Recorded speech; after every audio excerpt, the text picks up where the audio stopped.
Halo semuanya, selamat datang di channel ini. Perkenalkan, nama saya Marcel Muhammad Irsandi dengan NIM K8421030.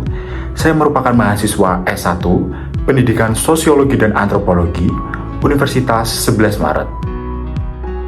Nah, video kali ini kita akan belajar tentang lembaga sosial. Secara rincinya, kita akan belajar tentang apa sih bentuk-bentuk dari lembaga sosial itu? Yang pertama adalah lembaga keluarga.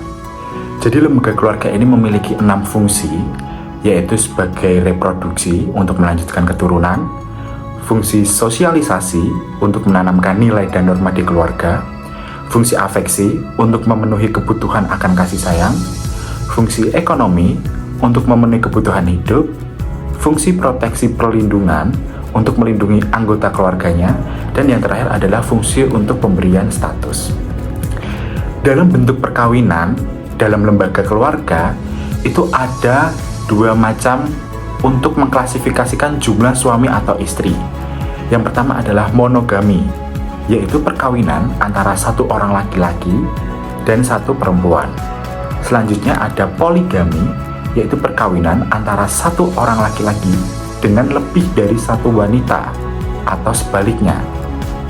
Nah, poligami sendiri dibedakan menjadi 2 macam, yaitu polygini dan juga polyandry. Polygini merupakan seorang laki-laki beristri lebih dari 1 orang. Selanjutnya polyandry merupakan seorang wanita memiliki suami lebih dari 1 orang. Nah, dalam asal-usul suami dan istri itu terbagi menjadi 2, yaitu endogami dan juga eksogami, di mana endogami ini merupakan perkawinan di lingkungan keluarga sendiri. Kalau yang sebaliknya, eksogami, merupakan perkawinan yang dilakukan di luar lingkungan dari keluarga sendiri. Nah, bentuk dari keluarga itu dibedakan menjadi 2, yaitu bentuk dari keluarga inti dan juga bentuk dari keluarga luas. Yang pertama, keluarga inti. Keluarga yang terdiri atas suami dan istri atau suami, istri, dan anak yang belum menikah. Selanjutnya keluarga luas, yaitu keluarga inti ditambah dengan anggota keluarga lainnya seperti ayah, ibu, dan kakek nenek. Lembaga yang kedua adalah lembaga pendidikan. Nah, dalam lembaga pendidikan itu ada 3 bentuk pendidikan, yaitu pendidikan informal, pendidikan formal, dan juga pendidikan non-formal. Contoh dari pendidikan informal itu adalah keluarga. Selanjutnya, contoh dari pendidikan formal itu adalah sekolah.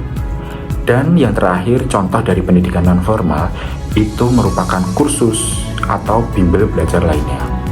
Nah, lembaga pendidikan ini memiliki 2 fungsi, fungsi manifest dan juga fungsi laten. Di mana fungsi manifestnya itu terdiri dari yang pertama, mempersiapkan anggota keluarga untuk mencari nafkah. Selanjutnya, yang kedua adalah mengembangkan bakat perseorangan. Yang ketiga adalah melestarikan kebudayaan, dan yang terakhir adalah menanamkan keterampilan. Nah, untuk fungsi latennya itu ada 3 macam, yaitu untuk mengurangi pengendalian orang tua, untuk menyediakan sarana, dan yang terakhir adalah untuk memperpanjang masa remaja.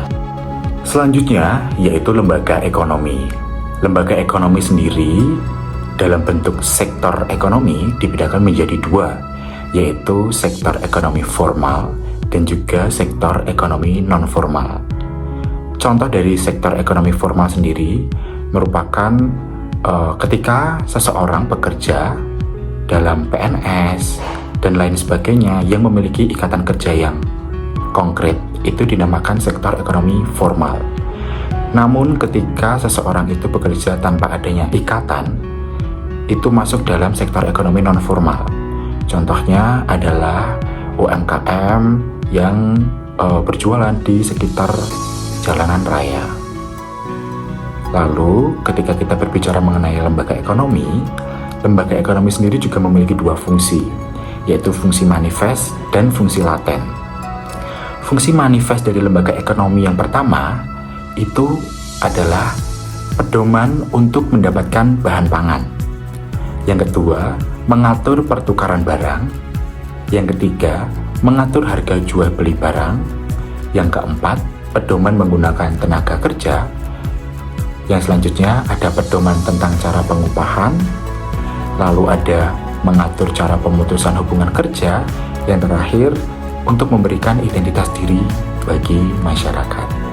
Fungsi laten dari lembaga ekonomi sendiri adalah yang pertama adanya persaingan yang tidak sehat, lalu yang kedua adalah menciptakan kesenjangan sosial.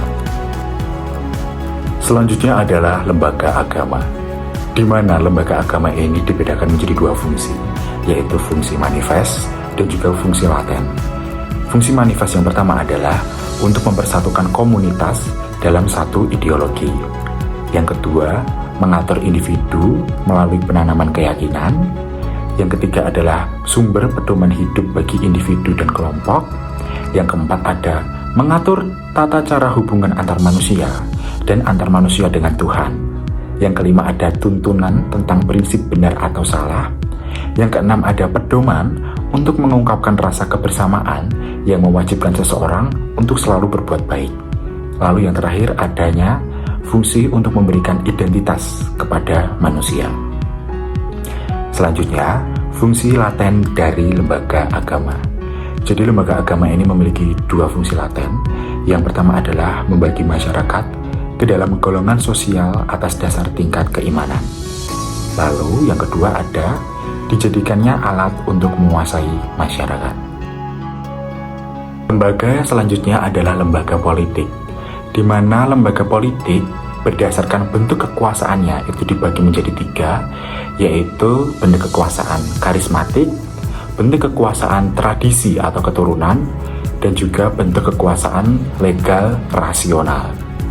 Ketika kita berbicara mengenai lembaga politik, tentunya lembaga politik memiliki dua fungsi, yaitu fungsi manifest dan fungsi laten. Untuk fungsi manifest sendiri, lembaga politik memiliki 4 macam fungsi. Yang pertama adalah memelihara ketertiban di dalam masyarakat atau internal order. Yang kedua adalah menjaga keamanan di luar, yaitu external security. Yang ketiga adalah mengusahakan kesejahteraan umum atau general welfare. Yang keempat ada mengatur proses politik. Untuk fungsi laten sendiri, lembaga politik memiliki 3 fungsi laten, yaitu terjadinya praktek korupsi, kolusi, dan nepotisme. Selanjutnya, yang kedua adalah penyalahgunaan wewenang, dan yang ketiga adalah adanya sikap arogansi dari penguasa. Sekian pembelajaran pada video kali ini. Terima kasih sudah menyimak dengan baik. Tuliskan kesimpulan yang kalian pahami dalam kolom komentar di bawah ini. Dan juga jangan lupa untuk mengerjakan kuis yang telah disediakan oleh guru di platform Quizizz. Terima kasih.